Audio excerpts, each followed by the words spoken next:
अगर आपको ऊपर वाले ने सब कुछ दिया है और किसी की मदद करना चाहते हो तो मेरे भाई आपसे एक गुजारिश है, ऐसी गलतफहमी अपने अंदर कभी भी मत पालना जैसी कि इस भाई को हो गई। देखिए, पहले तो इस दुखियारी माँ को गलत समझा, लेकिन जब इस भाई को सच्चाई का पता चला ना तो इस भाई के भी होश उड़ गए।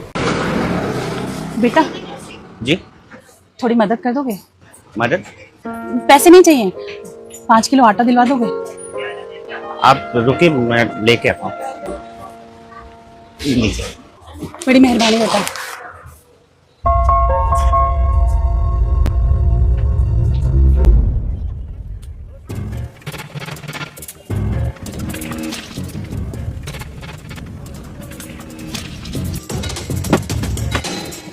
भैया, वो माता जी ये आटे का थैला छोड़ के क्यों चली गई? कौन? सुशीला? अरे छोड़ के नहीं गई, बेच के गई है भाई साहब। बेच के गई है? पर अभी तो उन्होंने ये... अरे उनका ना भाई साहब रोज का काम है, रोज लोगों से जाके आटा चावल तेल ये सब मांगती है और दूसरी दुकानों पे जाके बेच देती है। बेच देती है और आप खरीद लेते हो? कितनी गलत बात है ना ये। अरे तो भाई साहब आप मुझे क्यों सुना रहे हो? मैंने थोड़ी बोला उन्हें भीख मांगने के लिए, और मैंने कौन सा फ्री में लिया, ये पैसे दे के लिया है। बताओ, देखने से कोई कह सकता कि माता जी इतनी चालाक होंगी? भलाई और भरोसे का जमाना ही नहीं है। ये लीजिए माता जी, आप यहाँ बैठ के आराम से खा लीजिए। ये रोटी भी आप खाओगे या बेच दोगे? शर्म आनी चाहिए आपको। अपनी उम्र का तो ख्याल करते। आपको देखकर कोई सोच भी सकता है कि आप इतनी तेज और चालाक होंगी? आज के बाद मैं किसी और की ऐसे मदद कर पाऊंगा?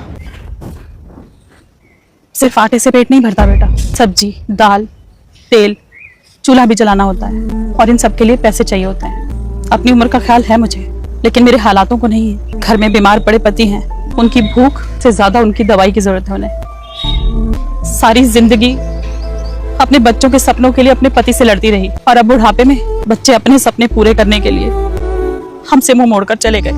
मैं अपने बीमार पति से कैसे मुंह मोड़ लूं? और बेटा, आजकल कोई भी दान ना किसी की मदद करने के लिए नहीं करता, बल्कि पुण्य कमाने के लिए या अपनी ग्रह दशा सुधारने के लिए या फिर भगवान को मनाने के लिए करता है। किसी से मदद में तुम नकद पैसे मांगो तो सोचते हैं नशा करती होगी या ना जाने क्या क्या। और बाकी तुमसे जो आटे की थैली ली थी मैंने, उसे बेचकर ये पैसे बचे।